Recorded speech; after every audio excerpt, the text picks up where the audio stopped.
मी भगवान गोविंदराव कुटे, ग्रामपंचायत सदस्यांचा पती, हुडी लिंबाळा येथील आज पंचायत समितीमध्ये अर्ज देण्यासाठी आलेलो आहे आणि मी आत्ताच अर्ज देऊन 1-2 मिनिटात पंचायत समितीच्या गेटवर आलेलो आहे। आमच्या हुडी लिंबाळा येथील भोजा नाईक तांडा व रेवा नाईक तांडा गुरुग्रामच्या हुडी लिंबाळा येथील 15 वित्त आयोगामध्ये कोणतेही काम झालेलं नाही आणि त्यांनी बिल उचललेलं आहे व तसेच दलित वस्ती, घनकचरा व घरकुल योजनेबाबत मी आज समस्या या अर्जानुसार मांडलेली आहे।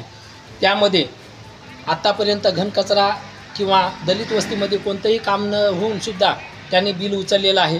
15 वित्त आयोगामधून सुद्धा बिल उचललेलं आहे। त्यामध्ये आता पुन्हा सुद्धा 15 वित्त आयोगामधून जे काम झालेले आहे त्यांचं कोणतंही काम न करता त्यांनी शासनाला लूट केलेली आहे। त्यामध्ये व दुसरा आता घरकुल योजनेचा संदर्भ, घरकुल योजनेमध्ये ज्यांचे घरकुल मंजूर झालेलं, गोरगरिबाचे घरकुल मंजूर झाण्यासाठी गोरगरिबाने काही कष्ट केले हे गोरगरिबाला माहीत असते।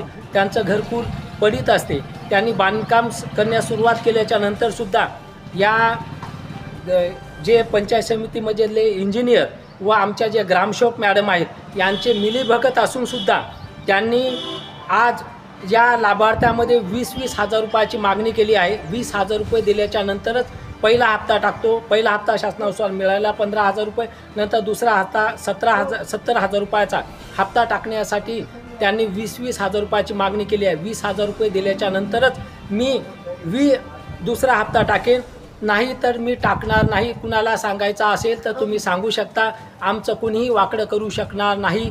ही पहिल्यापासून म्हणजे पहिल्या याच्यापासून तर शेवटपर्यंत ही सबसिडी आहे। तुम्ही कुणालाही जाऊन सांगा, तुमच्यावर कोणतीही कारवाई होणार नाही किंवा काही होणार नाही असं आम्हाला गोरगरिबांना दमदाटी केल्याचा प्रयत्न करत आहे। म्हणून मी आज या ठिकाणी त्यांच्या विरोधात अर्ज देत आहे व तसेच आम्ही जर ग्रामसेवक मॅडमला फोन लावला तर त्यांचा पती उचलतो। पती उचलल्याच्या नंतर तो आमच्या विरोधात दमदाटी करतो आणि तुम्हाला कोणतंही काम जर असेल तर सेनगावमध्ये या। सेनगावमध्ये गोरगरिबांना येण्यासाठी 300 रुपये खर्च करतात। मग मला असं वाटते की जर गोरगरीब दुसऱ्याच्या रोजाने जाऊन जर 300 रुपये जर कमवत असेल आणि त्यांना जर 300 रुपये सेनगावमध्ये येण्यासाठी एखादं काम करण्यासाठी लागत असेल तर ही शासनाचा हा दुर्लक्षपणा आहे।